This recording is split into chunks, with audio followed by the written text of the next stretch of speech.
Expliquez-nous, Sébastien Krebs. La COP26 s'ouvre à Glasgow, en Écosse.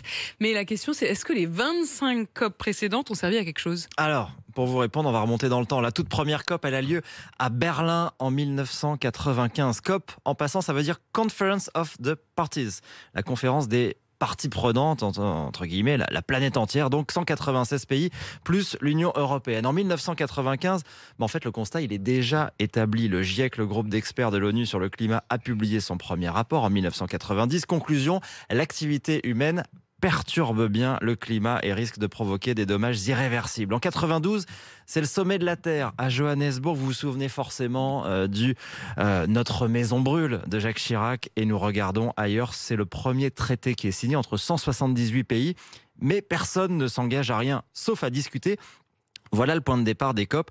La première est ouverte par une certaine Angela Merkel en 95 déjà. Elle était déjà là. Elle était ministre de l'Environnement.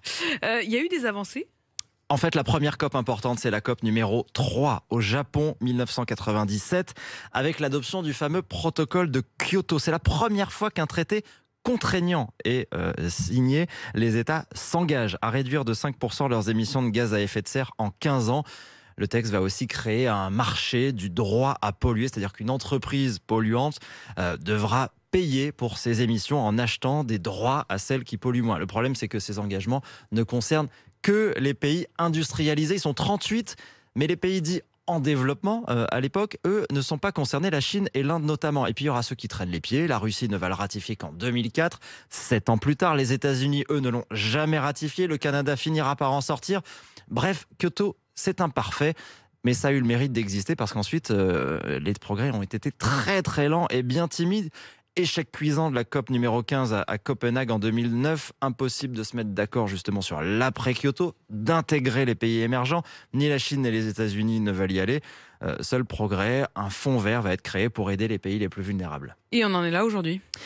Il y a d'abord eu l'accord de Paris en 2015. Vous voyez, depuis 1997, il ne s'était pas passé grand-chose. L'accord de Paris en 2015, c'est un long processus qui aboutit. Il est signé par 196 pays. C'est historique. Ils s'engagent tous à maintenir en dessous de 2 degrés le réchauffement climatique. Et là, c'est juridiquement contraignant, ce qui a permis à des ONG d'attaquer les États. D'ailleurs, la France a été condamnée pour inaction climatique. La trajectoire est fixée. Le problème, c'est comment y arriver. Et on en est là aujourd'hui avec ce constat implacable. Les COP n'ont jamais réussi à inverser la tendance. Les émissions de gaz à effet de serre continuent d'augmenter de 2% par an. Elles ont doublé depuis les années 70. Il faudrait les réduire de 40% d'ici à 2030. Ça me semble mission impossible. D'où le constat amer de nombreux experts, le climatologue Jean Jouzel ou encore l'ingénieur Jean-Marc Jancovici qui dit que les COP n'ont pas servi à grand-chose. En fait, si rien ne change, le monde, là, aujourd'hui, va vers un réchauffement de 2,7 degrés. Donc on est loin des 2 degrés, l'objectif de Paris, et encore plus loin de l'idéal qui serait 1,5 degré. Et la COP26 qui s'ouvre donc aujourd'hui, ça va durer 2 semaines, avec un espoir d'accord à la fin, dont on ne sait pas ensuite s'il sera vraiment suivi, comme on le voit avec le recul que vous nous avez apporté ce matin.